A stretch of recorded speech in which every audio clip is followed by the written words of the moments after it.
She was near the sideshow tents. He moved slowly. Circus people working nearby who saw him sometimes waved, sometimes called a greeting. His tusks were his identifying mark, letting them know it was him and not one of the other elephants who'd escaped. They didn't ask why he'd changed or where he was going. They knew it was none of their business. If he needed their help, he'd let them know, and vice versa. Kai must have heard someone greet him out loud. He caught wind of her approaching, until she appeared around the corner of the stage. She halted in her tracks, not daring to come any closer. He noticed her glancing around, probably looking for human Toby. To reassure her, he lifted his trunk and bleated softly. When she didn't move, he took one step toward her and extended his trunk as far as he could. Less than a yard separated them. His heart beat furiously. The bees stung the interior of his stomach until there was no more than a cluster of hard, tightening welts. Ever since he'd first seen her, he wanted to touch her, to bury his face in her thick black hair, and to run his hands over her soft skin. As Toby the human, he couldn't do that, not without permission, and that wouldn't come about unless there was a closer, more emotional connection between them. But as Toby the elephant, as long as he didn't frighten her, he could roam over her body the same way the girls had done. He could get his fill of her scent. He could touch her body in almost intimate ways. All he needed was for her to take that first step toward him, to let him know she wanted that contact. Kai raised her hand, a partial apple in her palm, and extended it outward to him. One hesitant step forward, he closed the distance between them and gently took the apple, placing it in his mouth to eat. Reassured, Kai slowly came up to him.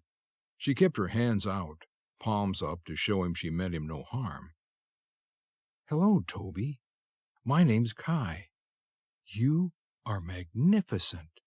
So handsome. Do you know that? You are the most beautiful thing I've ever seen. So strong, brave, mighty." Her voice was soothing, washing over him like spring rain. He turned his head to one side to stare at her. Feeling more emboldened, the young woman reached out and rubbed his forehead with one hand as her other grasped one of his tusks. "You are so powerful. Do you know you're an Indian elephant? You and the others?" She smiled at him and lightly touched his ear. "You have smaller ears than an African elephant. That's how I knew."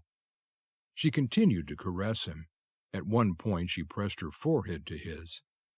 "Toby, don't tell anyone, but your human caretaker, the other Toby, I like him.